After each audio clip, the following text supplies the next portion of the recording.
Subscribe करिए हमारे channel target UP TET CTET को और बेल आइकन को दबाइए।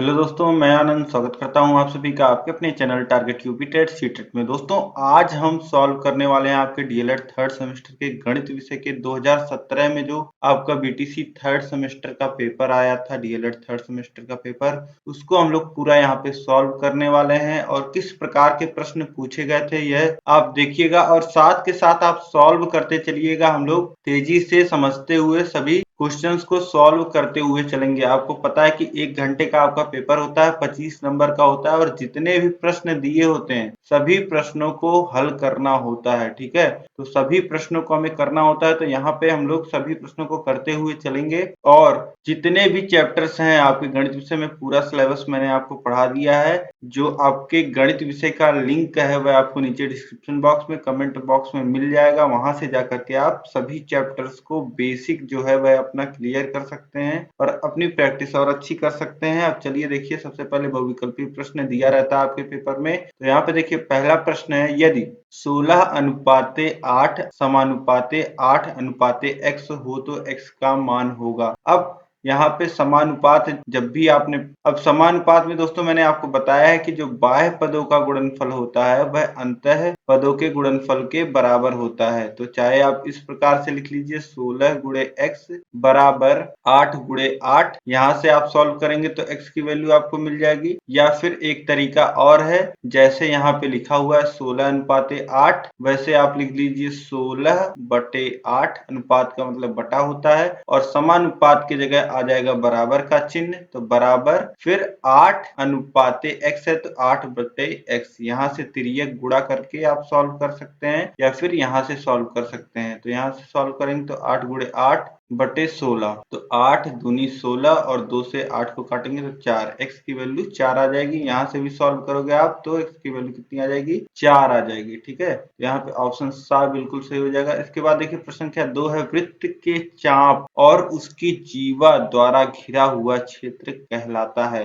तो एक वृत्त है, उस वृत्त में वृत्त के चाप और उसकी जीवा, अब ये जो गोल रेखा आप देख रहे हैं क्या है, वृत्त का चाप है। और इस प्रकार से किसी भी दो बिंदुओं को, वृत्त पर किन्हीं दो बिंदुओं को ए और बी, ये ए बी कहीं पे हो सकते हैं, इनको मिलाने वाली रेखा को हम जीवा कहते हैं। और तो वृत्त के चाप और जीवा के द्वारा जो घिरा हुआ क्षेत्र होता है, यानी कि ये क्षेत्र ए बी जीवा है, तो ए बी और वृत्त के चाप के द्वारा घेरे गए क्षेत्र को हम लोग क्या कहते हैं, वृत्त खंड कहते हैं। तो ऑप्शन बा बिल्कुल सही हो जाएगा। इसके बाद देखिए आप प्रश्न संख्या 3 है, 5xy plus 4xz plus 5xq का एक उभयनिष्ठ गुणनखंड होगा। तो देखिए यहाँ पे 5xy plus 4xz plus 5xq। अब यहाँ पे देखिए आपको कुछ कॉमन दिख रहा है क्या, कि वह पद, आपको कोई ऐसा पद दिख रहा है जो सब में हो। तो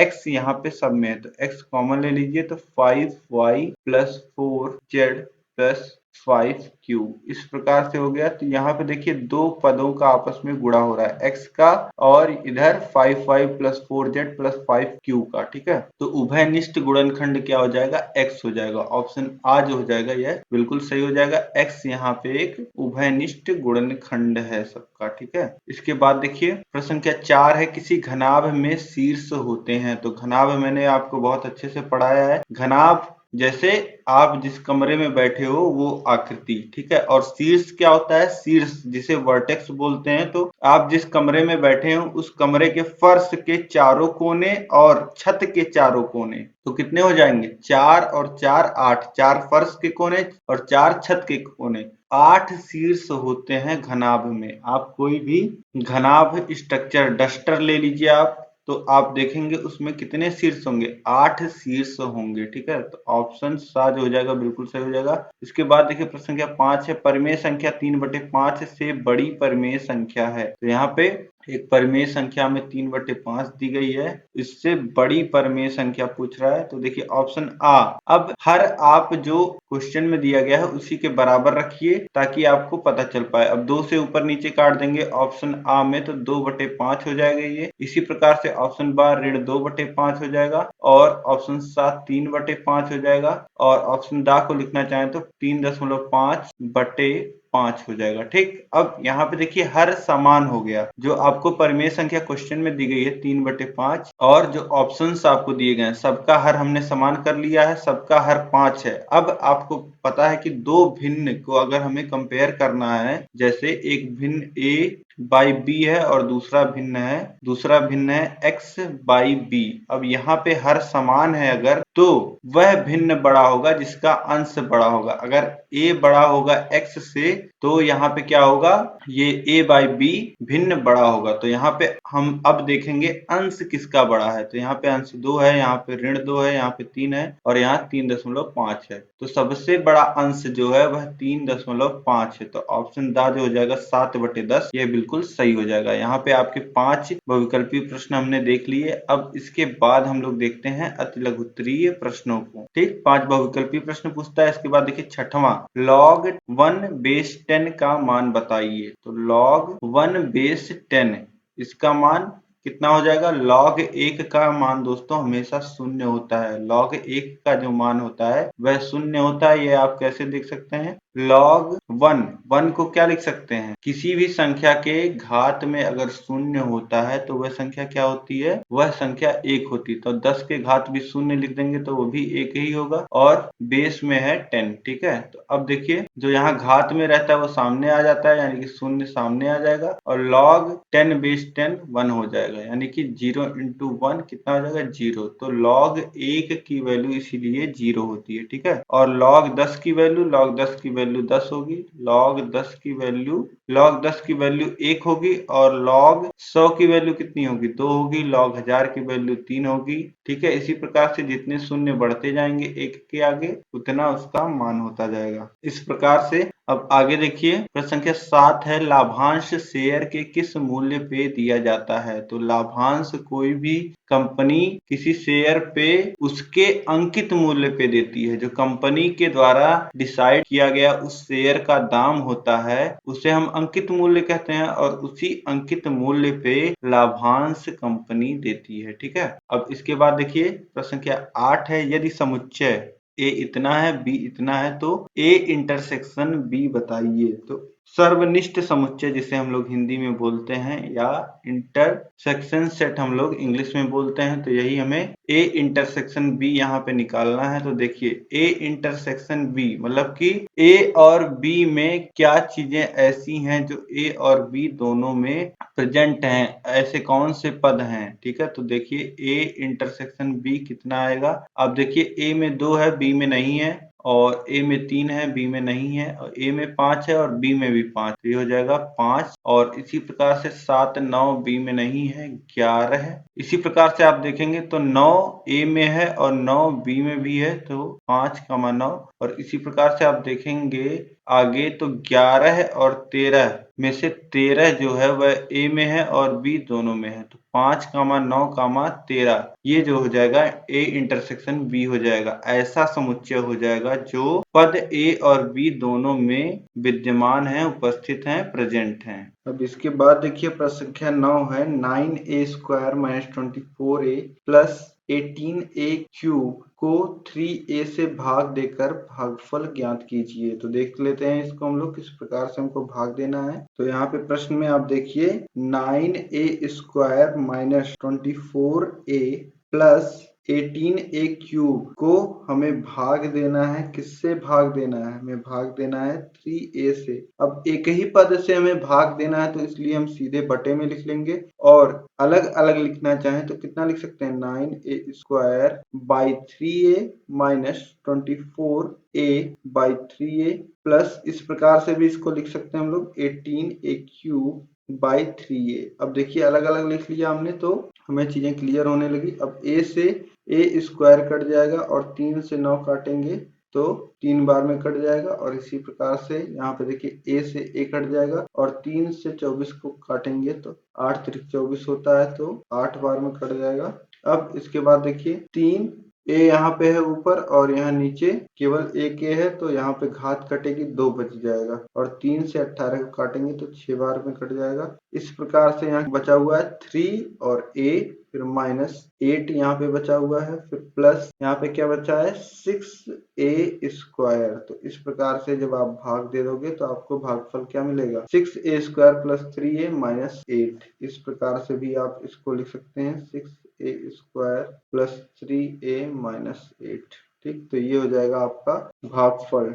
अब इसके बाद अगला प्रश्न देखिए, प्रश्न संख्या 10 है। 2 घंटे 15 मिनट का 45 मिनट से अनुपात बताइए। तो यहाँ पे आप देख रहे हैं 2 घंटे 15 मिनट का हमें अनुपात बताना है किससे 45 मिनट से। तो अनुपात जब मैंने आपको पढ़ाया है तो अनुपात मैंने आपको बताया कि अनुपात हमेशा समान इकाइयों में होता है। तो यहाँ पे देखिए समय मापा जा रहा है, एक समय है 2 घंटा 15 मिनट और दूसरा समय है 45 मिनट। इन दोनों में अनुपात लेना है, लेकिन पहले क्या करना है इकाई समान करना है। तो 2 घंटे 15 मिनट को हम लोग क्या लिख सकते हैं 2 घंटे 15 मिनट का अनुपात लेना है हमें 45 मिनट से। ठीक है, अब 2 घंटे को कितना लिख सकते हैं 2 × 60 मिनट प्लस 15 मिनट और है 2 घंटे 15 मिनट है, फिर कामा 45 मिनट। अब देखिए 2 × 6 = 12 120 मिनट और 15 मिनट कितना हो जाएगा 135 मिनट। ठीक, और ये 45 मिनट। अब इसी दोनों का अनुपात लेना है, यानी कि 135/45। अनुपात का मतलब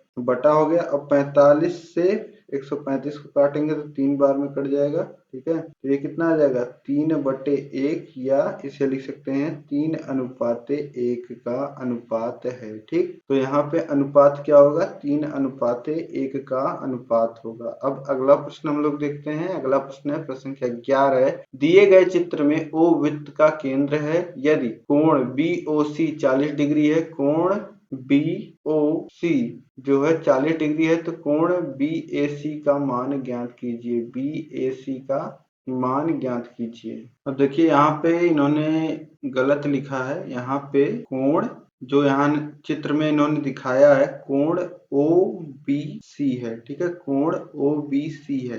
कोण OBC 40 डिग्री है, तब हमें कोण BAC यानी कि BAC देख रहे हैं BAC, ये जो ऊपर वाला कोण है यह कोण हमें निकालना है, जबकि हमें यह कोण दिया गया है। ठीक है, तो अब यहाँ पे कैसे निकालेंगे, तो यहाँ पे आपको कई प्रॉपर्टीज पता होनी चाहिए। त्रिभुज के भी गुण आपको पता होने चाहिए और आपको वृत्त के भी गुण पता होने चाहिए। ठीक है, प्रमेय पता होना चाहिए, तब आप इस क्वेश्चन को बहुत ही आसानी से सॉल्व कर ले जाओगे। अब सबसे पहले तो आप देखिए त्रिभुज में, त्रिभुज OBC में, त्रिभुज OBC में यह देखिए O केंद्र है और OB अगर हम लोग देखें तो OB क्या है त्रिज्या है, यह त्रिज्या है। और OC क्या है OC भी त्रिज्या है, क्योंकि केंद्र से और वृत्त के परिधि पे किसी बिंदु को मिलाने वाली जो रेखा होती है वह क्या होती है त्रिज्या। तो OB त्रिज्या है और OC भी त्रिज्या है और दोनों की लंबाई समान होगी। जब त्रिज्या है दोनों तो दोनों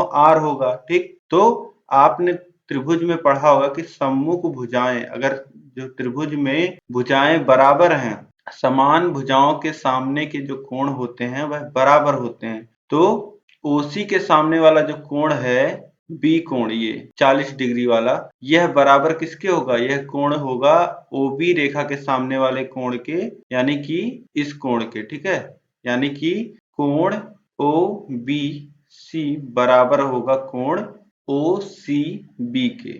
ठीक, तो कोण OCB का मान कितना आ जाएगा 40 डिग्री आ जाएगा। ठीक, तो यह भी 40 अंश हो गया, यह आपने देख लिया। अब त्रिभुज OBC में अगर हम लोग देखें तो 2 कोण हमको पता है, तीसरा कोण नहीं पता है, तब हम लोग क्या किस तरीके से निकालेंगे, तो त्रिभुज के अंतः कोणों का योग 180 अंश होता है। तो कोण COB जो केंद्र पे बन रहा है कोण, धन कोण जो कोण दिया गया है OBC प्लस कोण जो अभी हमने निकाला है OCB। ठीक, यह कितना हो जाएगा 180 अंश हो जाएगा। तो कोण COB और यह 40 अंश धन 40 अंश बराबर 180 अंश 180 अंश। ठीक, तो कोण COB कितना मिल जाएगा हमें 180 माइनस ये दोनों 40 40 80 हो जाएगा, इधर आके घट जाएगा तो ये हो जाएगा 100 अंश। तो यह जो कोण हो जाएगा कोण BOC यह कितना हो जाएगा 100 अंश का हो जाएगा। अब आप देखिए एक रेखा BC है, यह एक जीवा है। जो BC रेखा है इसको आप एक जीवा की तरह अब देखिए। अब यह जो जीवा है, यह जो B और C रेखा है, B और C यह जो रेखा है इसके द्वारा आप देखेंगे तो एक कोण केंद्र पे बनाया जा रहा है। इसी रेखा के दोनों सिरों को अगर हम केंद्र से मिला दें तो जो कोण बन रहा है यह 100 अंश का बन रहा है। और इसी रेखा के दोनों बिंदुओं को अगर हम पॉइंट A से मिला दे रहे हैं तो यह जो कोण A बन रहा है। ठीक, अब वृत्त में प्रॉपर्टी होती है किसी भी जीवा के द्वारा, किसी भी जीवा, कोई एक जीवा है, इसी प्रकार से कोई मान लेते हैं C और D रेखा है। ठीक, C और D रेखा है, कोई बिंदु यहाँ पे मान लेते हैं P है और यहाँ पे केंद्र है O। ठीक, ये केंद्र है O। तो अब ये जो जीवा CD है इसको अगर हम लोग केंद्र से मिलाएं, ठीक, अब यह जो O केंद्र है इस C बिंदु से अगर O केंद्र को मिलाएं, इस जीवा को अगर हम लोग केंद्र से मिलाते हैं, ठीक है, तो केंद्र पे जो बनेगा कोण वह दूना होगा अगर इसी जीवा को हम लोग परिधि पे किसी बिंदु से मिलाते हैं। ठीक है, उसी जीवा के द्वारा केंद्र पे बना कोण किसी एक जीवा के द्वारा केंद्र पे बना कोण जो होता है वह परिधि पे बने कोण के दूना होता है। ठीक है, उसी जीवा के द्वारा परिधि पे बने कोण के दूना होता है। ठीक, यहां से हम लोग एक संबंध लिख सकते हैं कोण BOC यह दूना होगा किसका, कोण BAC के, BAC के। अब कोण BOC हमको पता है यह 100 डिग्री है और ये हो जाएगा 2 गुणे कोण BAC। ठीक, तो कोण BAC बराबर कितना हो जाएगा 100/2 यानी कि 50 अंश हो जाएगा। कोण BAC का मान 50 डिग्री आ जाएगा। ठीक, तो इस प्रकार से यह बहुत ही आसान प्रश्न है, आप देखते ही समझ जाओगे, बस आपको प्रॉपर्टीज पता होनी चाहिए। तो उम्मीद है दोस्तों आपको समझ में आया होगा कि कोण BAC जो होगा वह 50 अंश का होगा। देखिए यहाँ तक आपने अतिलघुत्तरीय प्रश्नों को देख लिया, अब हम लघुत्तरीय प्रश्नों को देखेंगे। तो देखिए लघुत्तरीय प्रश्न में पहला प्रश्न है प्रश्न संख्या 12, 2 के घाते 5 गुणे 16 के घाते ऋण 2 भागा 2 के घाते ऋण 2 को सरल कीजिए। तो यहाँ पे एक एक्सप्रेशन हमको दिया हुआ है, इसको हमको सरल करना है। तो देखिए किस प्रकार से हम इसको सरल करेंगे। देखिए 2 के घाते 5 है, फिर इंटू ब्रैकेट 16 के घाते ऋण 2 है, फिर भागा 2 के घाते ऋण 3 है। ठीक, तो अब देखिए 2 के घाते 5, पहले हम लोग यहाँ पे देखते हैं ब्रैकेट जहां लगा हुआ है तो यहाँ पे 16 लिखा हुआ है। तो यहाँ पे देखिए बाकी जो आधार हैं वह 2 है और यहाँ पे 16 है। 16 को भी हम 2 के रूप में क्या लिख सकते हैं, 16 को 2 गुणे 2 गुणे 2 गुणे 2, 2 दूनी 4 दूनी 8 दूनी 16, यानी कि 16 को 2 के घाते 4 लिख सकते हैं। तो यहाँ पे 2 के घाते 4 और ब्रैकेट पे घात ऋण 2 है तो ऋण 2 लिख देंगे, भागा 2 के घाते ऋण 3। ठीक, अब इसको किस प्रकार से लिख सकते हैं। अब देखिए अगर कोई संख्या A है उसके घात में m है और उसके पूरे के घात पे n है तो ये क्या हो जाता है, A के घाते m इंटू n हो जाता है। तो यही होगा, यहाँ पे 2 के घाते 4 है और उसके घात में ऋण 2 है तो 4 का गुणा ऋण 2 में हो जाएगा तो 2 के घात में कितना हो जाएगा, ऋण 8 हो जाएगा, भागा 2 के घाते ऋण 3। ठीक, अब 2 के घाते 5 गुणे, फिर इस वाले टर्म को जो भाग वाला टर्म है इसको हम सॉल्व कर लेते हैं। तो देखिए 2 के घाते ऋण 8 और भागा 2 के घाते ऋण 3 है। ठीक, अब 2 के घाते 5 गुणे, अब यहाँ पे देखिए a के पावर m बाई a के पावर n अगर होता है तो ये हो जाता है a के पावर m माइनस n। ठीक, तो यहाँ पे आधार समान है तो और ये बटे में तो कितना हो जाएगा, ऋण 8 माइनस ऋण 3 कितना हो जाएगा। देखिए घात पहले से नेगेटिव है और घटाना है हमें तो ये क्या हो जाएगा, जुड़ जाएगा। तो 2 के घाते ऋण 8 धन ऋण 3 हो जाएगा, यानी कि हो जाएगा 2 के घाते ऋण 5। तो अब ये कितना हो जाएगा, 2 के घाते, अब देखिए आधार समान है और गुणा हो रहा है a के घाते m है इंटू a के घाते n है, तो ये क्या हो जाएगा, a के घाते m प्लस n हो जाएगा, यानी कि 5 धन ऋण 5 हो जाएगा, यानी कि कितना हो जाएगा 2 के घाते 0, यानी कि वैल्यू कितनी आ जाएगी 1 आ जाएगी। ठीक, तो इस प्रकार से इसको सॉल्व करेंगे तो वैल्यू हमको कितना मिल जाएगा 1 मिल जाएगा। यह प्रश्न दोस्तों आपको समझ में आया होगा, इसको हम लोग पूरा सॉल्व करेंगे तो हमें कितना मिल जाएगा 1 मिल जाएगा। बस इसमें क्या है, घात के जितने भी नियम हैं यह आपको पता होने चाहिए, यह मैंने आपको क्लासेस में बहुत अच्छे से डिटेल में बताया है, और यहाँ पे अगर आपको कंफ्यूजन हो रही हो आप क्लासेस को बेसिक से पढ़िएगा, क्लासेस को देखिए, आपको कहीं कोई कंफ्यूजन नहीं रह जाएगी। अब अगला प्रश्न हम लोग देखते हैं। देखिए प्रश्न क्या 13 है, एक ईंट की लंबाई चौड़ाई व मोटाई क्रमशः 25 सेंटीमीटर 10 सेंटीमीटर 7.5 सेंटीमीटर है। एक 5 मीटर लंबी 3.5 मीटर ऊंची व 33 सेंटीमीटर मोटी दीवार बनाने में कितनी ईंटें लगेंगी। और दोस्तों यहाँ पर हमें एक ईंट का मेजरमेंट दिया गया कि एक ईंट कितनी मोटी है, कितनी लंबी है, कितनी चौड़ी है, यह हमको बताया गया है, और हमसे पूछा जा रहा है कि एक दीवार जिसकी मेजरमेंट हमको दी गई है कि इस तरीके की इतनी लंबी, इतनी चौड़ी, इतनी ऊंची अगर हमें दीवार बनानी है तो इस तरीके की कितनी ईंटें लगेंगी। तो देखिए सिंपल सा प्रश्न है, आपको आयतन में खेलना है। देखिए ईंट क्या होती है, एक जगह घेरती है। ठीक, ईंट होती है तो वह एक जगह घेरती है, इसी प्रकार से अगर एक दीवार हमको बनाना है तो वह भी जगह घेरती है। ठीक, अब कितनी ईंटें मिल करके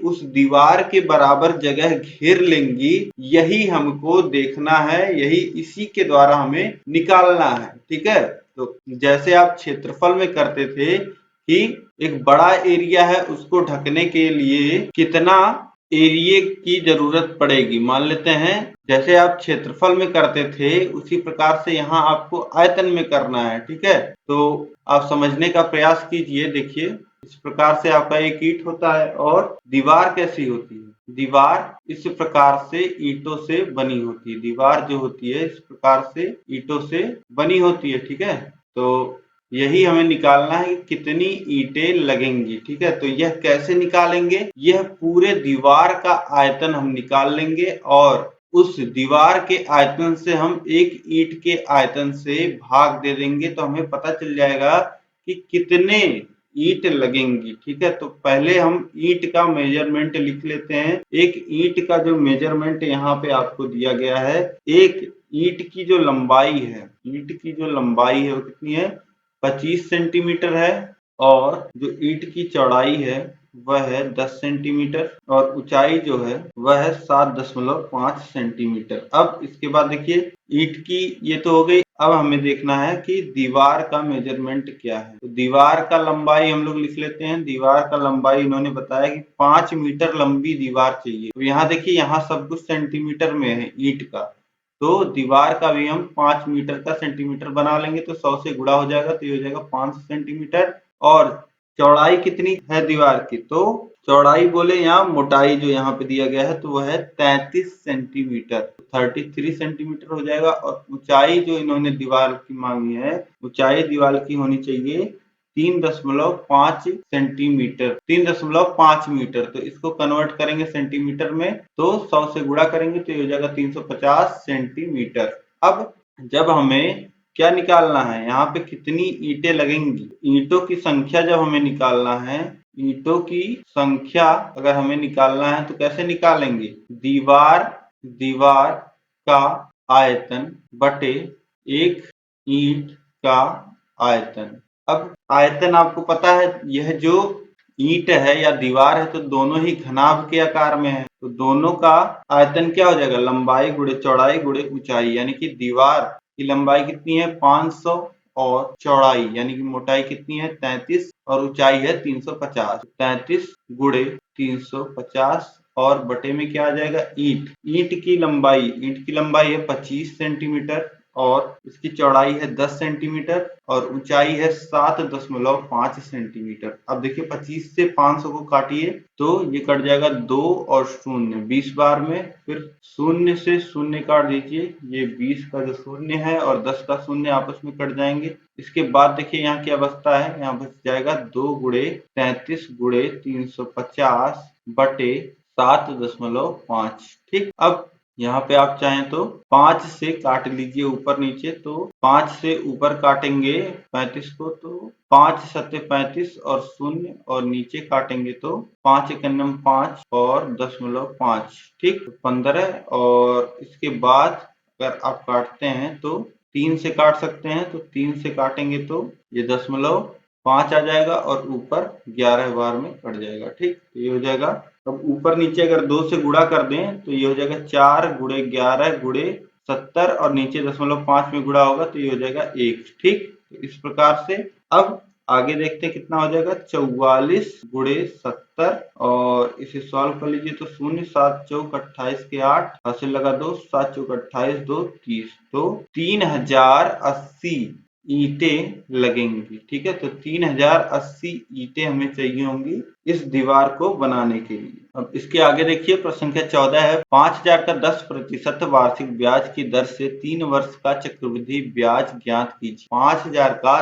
10% वार्षिक ब्याज की दर से 3 वर्ष का चक्रवृद्धि ब्याज यहाँ पे ज्ञात करना है। तो चक्रवृद्धि ब्याज का सीधे सीधे आपको फॉर्मूला लगाना है और सॉल्व कर लेना है। चलिए हम लोग देखते हैं किस प्रकार से सॉल्व करेंगे। देखिए प्रश्न में जो मूलधन दिया हुआ है यानी कि P, मूलधन जो प्रिंसिपल है जिसकी बात हुई है, मूलधन है 5000 रुपए। ठीक, उसके बाद जो ब्याज की दर बोली गई है, जो रेट ऑफ इंटरेस्ट बोला गया है वह 10% बोला गया है और समय जिसे हम n से दिखाते हैं यह कितना दिया गया है 3 वर्ष यानी कि 3 साल दिया गया है। अब हमारे पास जो फॉर्मूला होता है, सूत्र होता है चक्रवृद्धि ब्याज का, वह होता है मिश्र धन यानी कि A बराबर P into 1 plus R by 100 to the power n। ठीक, अब यहाँ पे A की वैल्यू हमें निकालना है और P हमें पता है 5000 है, वैल्यू पुट करते हैं हम लोग 1 प्लस R कितना है, रेट ऑफ इंटरेस्ट कितना है 10 है और बाई 100 और टू द पावर n कितने साल हैं 3 साल। ठीक, अब इसके बाद आगे हम लोग इसको सॉल्व करते हैं तो A बराबर कितना आ जाएगा 5000 गुणे 1 प्लस, अब देखिए यहाँ पे ऊपर 10 है नीचे 100 है तो 0 0 कट जाएगा, यहाँ आ जाएगा 1/10 के घाते 3। अब इसे आगे सॉल्व करिए 5000 और हर बराबर कर लीजिए 10 तो 10 का गुणा होगा ऊपर 10 धन 1 के घाते 3 यानी कि कितना हो जाएगा 5000 और 11/10 का होल क्यूब यानी कि 11/10 का 3 बार गुणा, तो 11/10 का 3 बार गुणा होगा। अब देखिए नीचे हर में 3 जगह 10 है और ऊपर 3 शून्य है, यह कट जाएगा और 5 गुणे 11 का गुणा 3 बार, तो 11 का गुणा 11 में होगा यानी कि 121 गुणे 11 और 11 का क्यूब भी अगर आपको याद हो तो 13 31 होता है, तो 5 गुणे ये कितना हो जाएगा 11 एकन्नम 11 11 दूनी 22 1 23। ठीक, और फिर हासिल लगा दो 11 2 13 तो 13 31 ये हो गया। अब इसको गुणा कर लीजिए तो 5 और 15 के 5 हासिल लगा 1 15 1 16 और 5 1 6 तो 66 55। ठीक, यह आ जाएगा मिश्रधन और इसके बाद A की वैल्यू आपको मिल गई ये। ठीक, अब मिश्रधन जब हमको मिल गया है मिश्रधन, तो मिश्रधन क्या होता है मूलधन P प्लस ब्याज। ठीक, अब हमें ब्याज निकालना है, यहाँ पे मिश्रधन हमें पता है 6655 है और मूलधन कितना है 5000 है, तो ब्याज कितना हो जाएगा, ब्याज बराबर हम लोग लिख सकते हैं 6655 माइनस 5000 यानी कि 1655 रुपए, ये हो जाएगा ब्याज। तो इस प्रकार से दोस्तों यह प्रश्न आपको समझ में आया होगा और अगर कहीं भी बेसिक्स में आपको दिक्कत आ रही है तो आप क्लास अटेंड कर लीजिए, लिंक नीचे डिस्क्रिप्शन बॉक्स में दिया गया है। अब आगे हम लोग देखते हैं प्रश्न संख्या 15 है, गुणनखंड का प्रश्न है। देखिए 12y² माइनस y माइनस 1, तो इसको मैंने आपको किस प्रकार से सॉल्व करना बताया है, चलिए देखते हैं। देखिए 12y² माइनस y माइनस 1 का गुणनखंड करना है तो standard equation ax² plus bx plus c। अब यहाँ पे हम लोग क्या करते हैं x² और जो कांस्टेंट है इसका गुणा आपस में करते हैं, तो यहाँ देखिए 12 है और -1 है तो -12 आ जाएगा गुणनफल। तो इसे हम लोग इस प्रकार से तोड़ते हैं कि जोड़ने पर b के बराबर यानी कि -1 के बराबर आए और गुणा करने पर 12 के बराबर आए। ठीक है, तो किस प्रकार से तोड़ सकते हैं, -4 और 3 में तोड़ सकते हैं। ठीक है, तो ये कितना हो जाएगा 12y² - 4y प्लस 3y और -1। अब देखिए इक्वेशन पे कोई इफेक्ट नहीं पड़ा है, -y को केवल हमने क्या लिख दिया है, -4 प्लस 3y, इस प्रकार से लिख सकते हैं। ठीक, तो अब यहाँ पे 4y हम लोग कॉमन ले सकते हैं, तो ये हो जाएगा y-1 फिर प्लस 3y-1 प्लस यहाँ पे हम लोग क्या कॉमन ले लेंगे, +1, तो ये हो जाएगा 3-1। अब देखिए 3-1 यहाँ भी है और 3-1 यहाँ भी है, तो इसको हम लोग लिख लेते हैं अलग,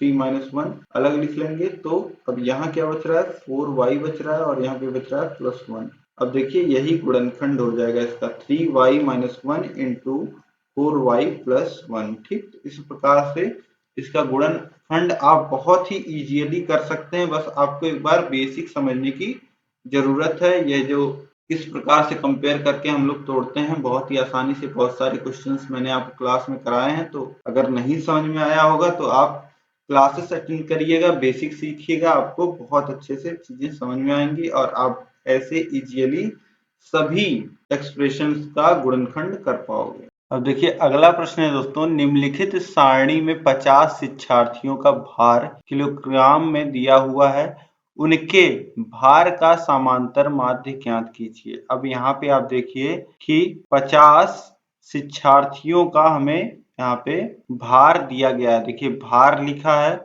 और भार के नीचे आप देखिए कितने शिक्षार्थी उस भार कैटेगरी में आते हैं, यह लिखा हुआ है। ठीक है, और हमें इसका समांतर माध्य निकालना है। ठीक, तो समांतर माध्य का फॉर्मूला क्या होता है, तो देखिए समांतर माध्य का जो फॉर्मूला होता है वह होता है sigma fx by sigma f।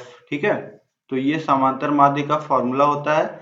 अब f यहाँ पे फ्रीक्वेंसी है और x जो आपका भार दिया गया है, f फ्रीक्वेंसी है और x भार है। ठीक है, तो सबसे पहले यहाँ पे हमें दो कॉलम दिए गए हैं सारणी में। ठीक है, भार दिया गया है और बारंबारता दी गई है, f दिया गया है। ठीक है, तो आप फॉर्मूले में देखिए तो यहाँ पे हमें fx भी निकालना है, यानी कि बारंबारता और भार का गुणनखंड भी निकालना है। तो fx का एक कॉलम हम लोग बना लेते हैं। इस प्रकार से हमारी सारणी अब बनेगी यहाँ पे। तो सारणी में देखिए भार, पहला भार कितना दिया गया है, 40 किलोग्राम, और इसके कितने छात्र हैं, 4 छात्र हैं। तो अब इसका f इंटू एक्स करिए, बारंबारता 4 गुणे 40 यानी कि 160। फिर दूसरा आप देखिए इसी प्रकार से 42 किलोग्राम के 12 हैं, तो 12 का गुणा 42 में होगा, तो 12 दूनी 24 के 4 और 12 चौक 48 और 4 52 यानी कि 524। 12 दूनी 24 के 4, हाथ से लगा 2, 12 चौक 48 और 2 50 यानी कि 504। अब इसके बाद देखिए 43 में कितने हैं, 18। अब 18 के गुणा करिए, 18 तिया 54 के 4, हाथ से लगा 5 और 18 चौक 72 और 5 77। अब इसके बाद देखिए 43 के बाद 44 है, 44 में कितने हैं, 10 हैं, ये डायरेक्टली हो जाएगा 440 और 45 में कितने हैं, 6 हैं, तो ये हो जाएगा 270। ठीक, अब इस प्रकार से हमने सारणी में 3 कॉलम बना लिए। अब फॉर्मूले में हमें दो चीजें पुट करना है, सिग्मा एफ तो हमें पता ही है कि 50 लोगों का हमको यहाँ पे शिक्षार्थियों का जो भार है वह दिया गया है। अब इसे हम लोग जोड़ लेते हैं। यहाँ पे देखिए 4 और 4 8 और 7 4 11 11 और 7 18 और 6 24 के 4, हाथ से लगा 2 2 और 4 6 6 और 7 हो जाएगा 13 और 5 18 और 18 और देखिए 2 और 1 3 और 5 8 और 7 15 15 और 4 19 और 2 21, तो ये कितना हो जाएगा 2148। ये हो जाएगा 2148। अब फॉर्मूला रख लेते हैं समांतर माध्य का, तो सिग्मा fx यानी कि 2148 बटे 50। ठीक, तो 5 से काटते हैं तो ये 10 और इसे 5 से काटते हैं तो 4, फिर 2, फिर 9 और बचेगा 3.6। ठीक, तो 429.6 बटे 10। अब 10 से फिर भाग करेंगे तो ये हो जाएगा 42.96। तो जो समांतर माध्य आ जाएगा 50 शिक्षार्थियों का वह कितना आ जाएगा, 42.96 किलोग्राम। ठीक है, अब इसके बाद देखिए अगला प्रश्न है, प्रश्न संख्या 17।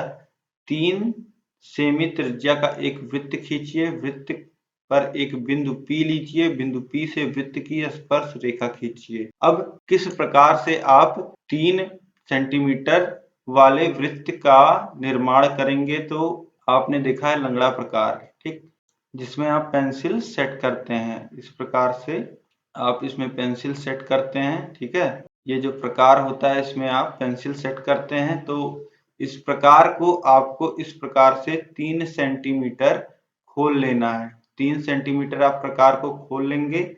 एक पॉइंट O पे आप प्रकार का जो नोकीला सिरा होता है उसको रखिएगा और पेंसिल रखिएगा। ठीक, इस प्रकार से 3 सेंटीमीटर लेते हुए आप इस प्रकार से 3 सेंटीमीटर लेते हुए आपको वृत्त का निर्माण कर लेना है। ठीक है, वृत्त का आप निर्माण कर लेंगे। 3 सेंटीमीटर त्रिज्या ये हो जाएगा और यहाँ पे बिंदु P आप ले लीजिएगा। अब यहाँ पे आप बिंदु P पे स्पर्श रेखा कैसे खींचेंगे, तो किसी बिंदु पे स्पर्श रेखा आपको पता है कि केवल उसी बिंदु को टच करती हुई रेखा जाती है। तो यह कैसे आप निर्माण करेंगे इसका, तो जो स्पर्श रेखा होती है किसी भी वृत्त में स्पर्श रेखा जो होती है वह एक बिंदु को टच करके जा रही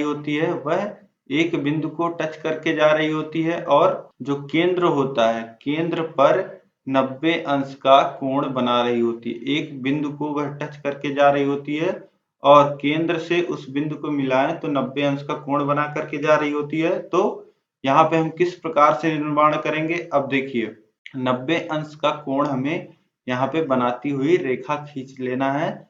तो देखिए किस प्रकार से खींचेंगे। 90 अंश का कोण किस प्रकार से हम बनाते हैं, तो प्रकार को एक जगह रखते हैं और एक चाप हम लोग लगाते हैं। ठीक है, प्रकार में आधे से अधिक दूरी लेकर के चाप लगाते हैं, फिर प्रकार के नुकीले हिस्सों को इस पॉइंट पे रखते हैं, फिर एक चाप लगाते हैं और फिर इस पे बिंदु पे रख करके एक चाप लगाते हैं। ठीक, फिर इन दोनों चाप से हम लोग एक एक बार नुकीला सिरा रख करके चाप लगाते हैं। तो ये जो चाप है इसको मिलाती हुई रेखा 90 अंश का कोण बनाती है। ठीक है, तो यही हमें यहाँ पे करना है।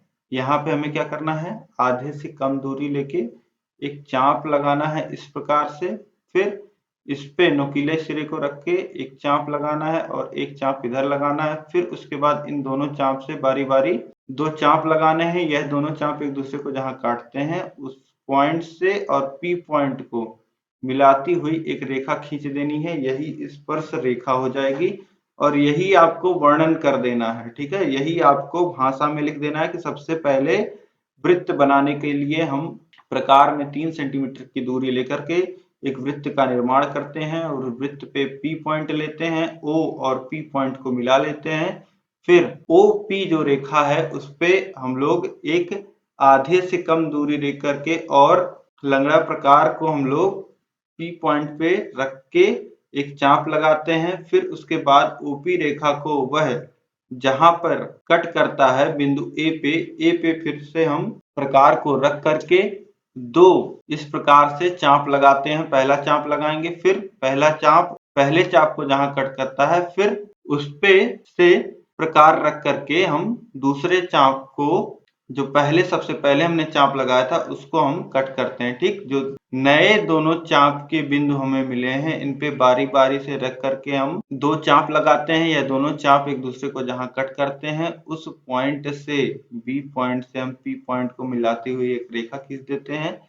यही हमारी स्पर्श रेखा हो जाएगी। ठीक, इस प्रकार से आपको भाषा में लिख देना रहेगा। इसी प्रकार से आपका स्पर्श रेखा जो है वह बना सकते हैं आप। सबसे पहले आप वृत्त बना सकते हैं 3 सेंटीमीटर त्रिज्या वाला। इस प्रकार से आप वृत्त बना लेंगे, वृत्त पे एक बिंदु P लेकर के आप उसकी स्पर्श रेखा खींच लेंगे। ठीक, उम्मीद है दोस्तों आपको समझ में आ गया होगा। अब अगला प्रश्न आपका हम देखते हैं। अगला प्रश्न है आपका 18 और यह अंतिम प्रश्न है। इससे पहले आप दोस्तों वीडियो को लाइक कर दीजिए, अपने दोस्तों में अधिक से अधिक शेयर कर दीजिए, ताकि सभी लोग इसी प्रकार से आसान भाषा में सभी प्रश्नों को सॉल्व कर पाएं और अधिक से अधिक अंक गेन कर पाएं। ठीक है, अब इसके बाद देखिए प्रश्न संख्या 18 है, यदि लखनऊ से कानपुर की दूरी और लखनऊ से इलाहाबाद के बीच की दूरी में 3:8 का अनुपात हो और लखनऊ से इलाहाबाद के बीच की दूरी 200 किलोमीटर हो, तो लखनऊ से कानपुर के बीच की दूरी क्या होगी। अब देखिए यहाँ पे दो दूरी दी गई है,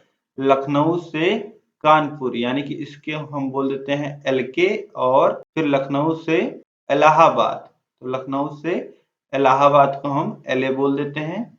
ये जो अनुपात है LK/LA, यह जो अनुपात है यह 3/8 का अनुपात है और बोल रहा है कि लखनऊ से इलाहाबाद के बीच की जो दूरी है वह 200 किलोमीटर है। लखनऊ से इलाहाबाद यानी कि LA की वैल्यू यहाँ पे दे रखी है, तो LA की वैल्यू हम पुट कर देते हैं 200।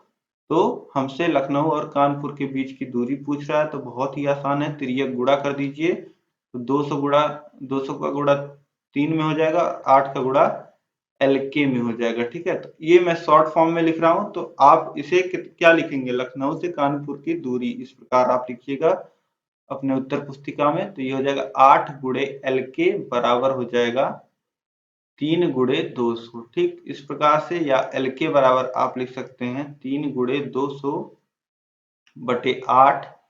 अब इसको 4 से काटते हैं, तो 4 दूनी 8 और 4 पच्चे 20 और 0। ठीक, फिर 2 से काटिए 50 को, तो 25।